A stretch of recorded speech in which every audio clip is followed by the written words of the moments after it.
Hello everyone, Bart here, and welcome to a kind of special review.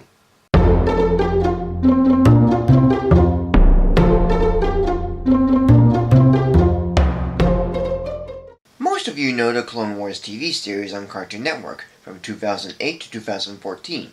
But some don't know that there was another Clone Wars series that's a miniseries and is better looking than the CGI show. And that miniseries is the original version, Star Wars Clone Wars.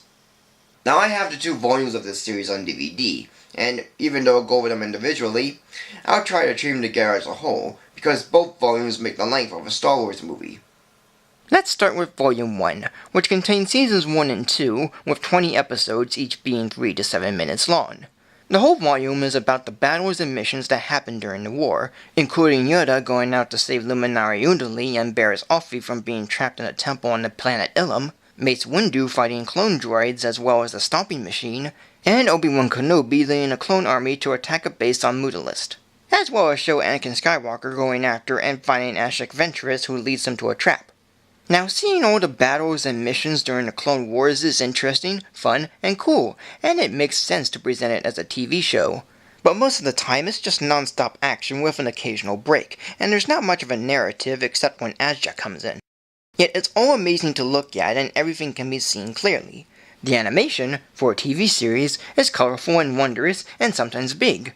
So while Volume 1 goes all over the place with little breaks here and there, most of it is pretty good. So yeah, Volume 1 mostly shows what happens during the war and such, but Volume 2 is where things get better. Volume 2, which contains Seasons 3 with 5 episodes that being 12 to 15 minutes long, is more like a Star Wars movie, as this one picks up where the last one left off, with General Grievous fighting Jedi. But it continues with Anakin being ranked Jedi Knight, and he and Obi-Wan go to the planet Nelvan, where Anakin is sent on a quest to rescue the males of the native tribe, who were physically and mentally changed to attack. All while Coruscant is under attack by clone droids as Mace Windu and Yoda try to defend the city, and Shakti and 2 other Jedi attempt to help Palpatine escape from Grievous. This volume, with it being shorter than the last one, flows more naturally like a movie. It cuts back and forth between the stories very nicely, and the animation, despite being the same as the last one, is still fun to watch. And there are good moments that do play a huge part in the overall Star Wars saga, namely the prequels, but they do work. So I like the second volume more than the first volume for being like a Star Wars movie, and not being a series of battles and missions. And while the voice cast for both volumes are good and close to the prequel cast, with the exception of Anthony Daniels as C-3PO, Anakin's voice for this sounds more whiny to me.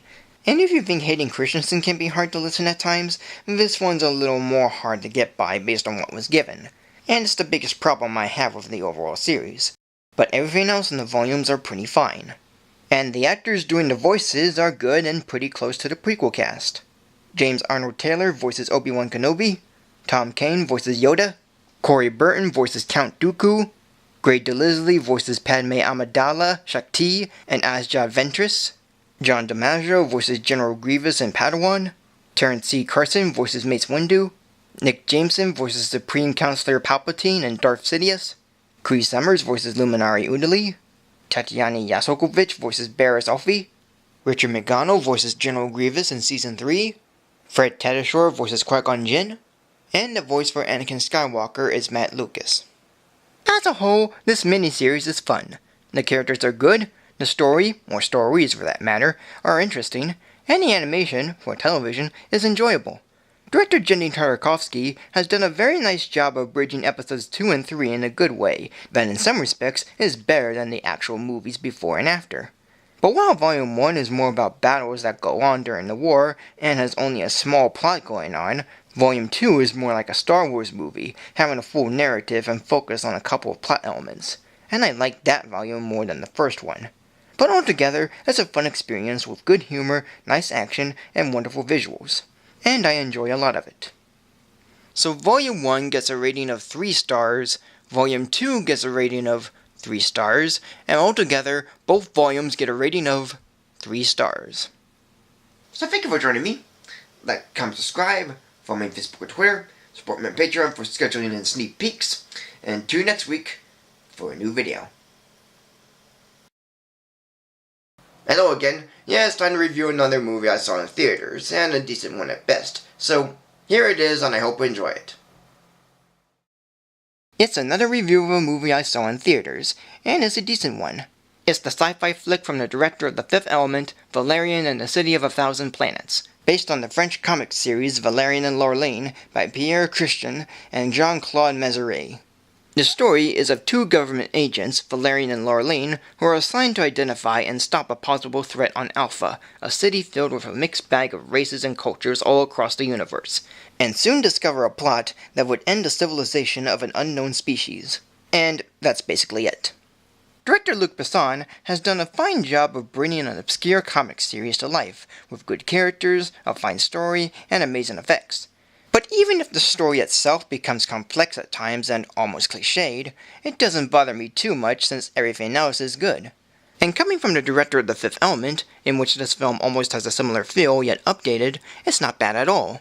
And there is one character I do like that, when something happens, and I won't say who or what happened, I felt like the character could have been very useful in the end. Yet with these minor issues, most of the film is pretty much fine, and I'm glad I saw it. While I never read the comics or even heard of them, I believe the film did him right. So today I'm giving this movie a rating of 2.5+ stars. And that is it. So thank you for joining me. Like, comment, subscribe. Follow me on Facebook or Twitter. Support me on Patreon for scheduling and sneak peeks. And tune next week for a new video.